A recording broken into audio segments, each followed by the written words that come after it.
रात गहराई, उत्सव समाप्त हुआ। सब अपने अपने कक्षों में लौटने लगे।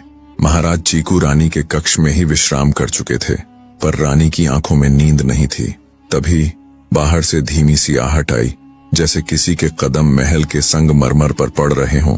चीकू रानी ने खिड़की से झांक कर देखा, मगर अंधेरे में कुछ साफ नहीं दिखा। वह बिना आहट किए कक्ष से बाहर निकली। गलियारे में निस्तब्धता थी, केवल दीवारों पर टिमटिमाती मशालें। वह धीरे धीरे आगे बढ़ रही थी। तभी फिर वही आहट सुनाई दी। इस बार उसने पीछे मुड़कर देखा। मंझली रानी के कक्ष का दरवाजा खुला और एक साया बाहर निकला। चांदनी की हल्की रोशनी में चेहरा पहचाना जा सकता था। वह स्वयं मंझली रानी थी, जो सावधानी से इधर उधर देखते हुए अपने कक्ष से कहीं जा रही थी।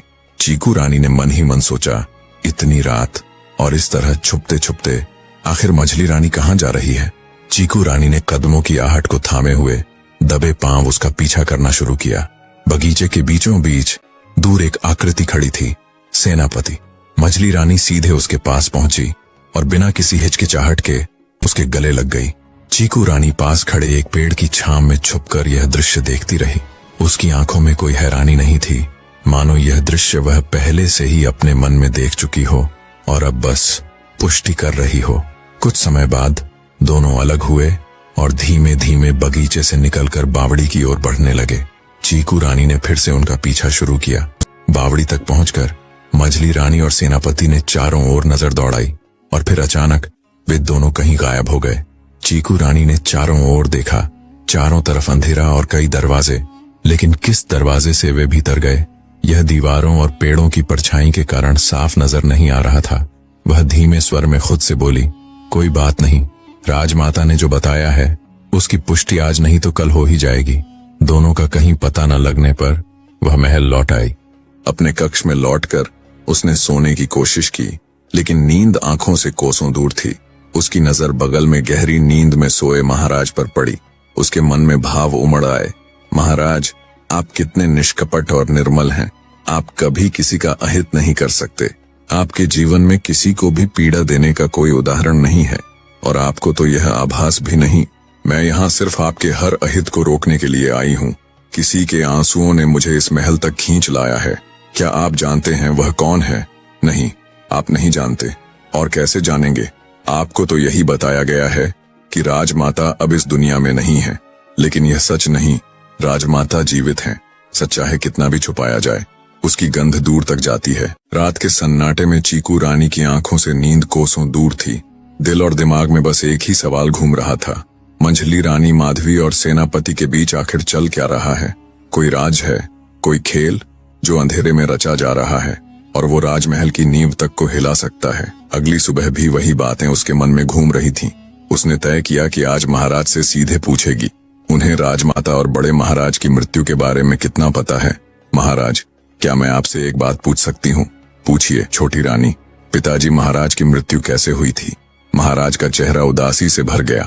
कुछ पल चुप रहने के बाद वे बोले, छोटी रानी, पिताजी महाराज ने मुझे बचपन से ही अपार स्नेह दिया।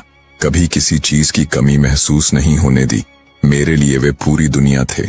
जब उन्होंने देखा कि मैं राज्य संभालने योग्य हो गया हूँ, तो मेरी शादी कर दी और सारा कार्यभार मुझे सौंप दिया। कार्यभार सौंपने के बाद वे स्वयं को काफी मुक्त महसूस कर रहे थे। अब उनके पास कोई विशेष जिम्मेदारी नहीं थी। उन्हें शिकार का बहुत शौक था। राजा रहते भी वे अक्सर शिकार पर जाते थे, लेकिन गद्दी छोड़ने के बाद उनकी यात्राएं और बढ़ गईं। एक दिन वे सेनापति और सैनिकों के साथ जंगल की ओर निकले। घने पेड़ों के बीच उन्हें एक शिकार नजर आया और उन्होंने बिना देर किए घोड़ा उसके पीछे दौड़ा दिया। सैनिक भी पीछे थे, लेकिन कभी कभी जो आगे दौड़ता है वही सबसे पहले खतरे के मुंह में जाता है। कुछ समय बीता, मगर महाराज वापस नहीं लौटे। बेचैनी बढ़ी तो सैनिक तलाश में निकल पड़े, मगर न महाराज का कोई सुराग, न उनके घोड़े की टापों की आहट। तलाश करते करते शाम ढल गई। अब घने अंधेरे में जंगल के भीतर उनकी खोज असंभव थी। सेनापति ने आदेश दिया कि रात यहीं जंगल के बाहर डेरा डाल दिया जाए और सुबह होते ही फिर से खोज शुरू हो। अगले दिन जैसे ही पहली किरणें पत्तियों के बीच से छनकर आईं, सैनिक फिर से जंगल में फैल गए। कई घंटे की तलाश के बाद उन्हें एक शव मिला, जिसकी हालत इतनी भयावह थी कि पहचानना मुश्किल था। जंगली जानवरों ने उसे बुरी तरह नोच डाला था। पर उस शरीर पर वही वस्त्र थे जो पिताजी महाराज ने पिछले दिन शिकार पर जाते समय पहने थे। और सबसे अहम, उनके हाथ में वही खानदानी मुद्रिका थी जो पीढ़ियों से राजाओं के पास रही थी। कभी कभी सच सबूतों में लिपटा झूठ भी हो सकता है। हम सबने मान लिया कि पिताजी महाराज पर जंगली जानवर ने हमला कर उनकी जान ले ली। शव को राज्य में लाया गया और पूरे राजकीय सम्मान के साथ उनका अंतिम संस्कार हुआ। मैं पूरी तरह टूट गया था। ऐसा लगता था जैसे सिर से आसमान छिन गया हो, जैसे हम सब अनाथ हो गए हों। राज्य के किसी भी कार्य में मन नहीं लगता था। कुछ दिन बाद राजमाता ने मुझे अपने पास बुलाया।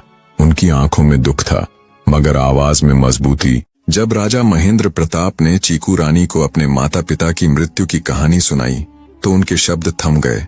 कुछ पलों का सन्नाटा, पर उस चुप्पी के पीछे छुपा था एक ऐसा दर्द जिसे चीकू रानी पहली बार नहीं सुन रही थी, बल्कि शायद वो पहले से सब जानती थी। कमरे में सन्नाटा छा गया।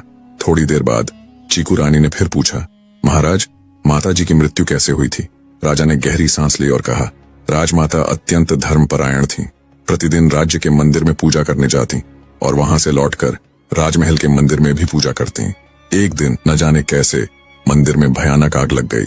लपटें इतनी तेज थीं कि बुझाने में काफी समय लगा, लेकिन तब तक मंदिर के पुजारी, राजमाता और उनके साथ जाने वाली दासी तीनों आग में भस्म हो चुके थे। अजीब बात यह थी कि पुजारी और राजमाता का शव तो मिल गया, मगर उस दासी का न कोई शव मिला, न फिर वह कभी जिंदा दिखाई दी। चीकू रानी ने तुरंत पूछा, महाराज, आपको कैसे यकीन हुआ कि वो शव राजमाता का ही था? राजा ने गंभीर स्वर में उत्तर दिया, छोटी रानी, ये कैसी बात कर रही हो? क्या हम अपनी माँ को नहीं पहचानेंगे? उनके जले हुए शव पर भी वही वस्त्र थे जो उस दिन पहने थे और उनके हाथ में खानदानी मुद्रिका भी थी। चीकू रानी का मन अब और गहरा हुआ। उसने एक और सवाल किया, जब आग लगी तब क्या मंदिर में कोई और नहीं था? राज्य के लोग भी तो वहां जाते होंगे। राजा ने समझाया, नहीं महारानी, वह मंदिर सिर्फ राजघराने के लिए था। किसी और को वहां प्रवेश की अनुमति नहीं थी। पिताजी के जाने के बाद माँ ही सहारा थी, लेकिन जब माँ भी चली गईं, तो लगा यह जीवन जैसे अर्थहीन हो गया है। हम व्याकुल हो गए थे। तब उनकी कही एक बात याद आई, राजा का जीवन उसके लिए नहीं, उसकी प्रजा के लिए होता है। अगर राजा हर समय शोक में डूबा रहेगा तो प्रजा का क्या होगा? महाराज ने गहरी सांस लेकर कहा, तो राज्य की प्रजा को कौन देखेगा? राजमाता की यह बात मेरे मन में अटक गई और मैंने खुद को समझाकर फिर से राजकाज में मन लगाया। लेकिन छोटी रानी, सच यह है कि पिताजी महाराज और राजमाता दोनों के जाने के बाद मैं इस संसार में अकेला रह गया। चीकू रानी ने दृढ़ स्वर में उत्तर दिया, महाराज, आपने ठीक कहा, एक राजा के लिए उसका राज्य और उसकी प्रजा ही सबसे पहले होती है। लेकिन क्या आपको याद है, आपने मुझे एक वचन दिया था चीकू का बगीचा लगवाने का? अब तो मुझे यहाँ आए काफी समय हो गया है, शायद बगीचा तैयार हो गया होगा। महाराज मुस्कुराए, हाँ छोटी रानी, हमें याद है। इसके लिए हमने विशेष बीज मंगवाए थे जो 1 वर्ष में फल देने लगते हैं। लेकिन मैं आपसे यह जानना चाहता हूँ, चीकू का ही बगीचा क्यों? कोई और फल क्यों नहीं? चीकू रानी की आंखों में एक हल्की शरारत चमकी। पूरा वीडियो देखने के लिए यहाँ क्लिक करें और आगे की वीडियो देखने के लिए सब्सक्राइब करें।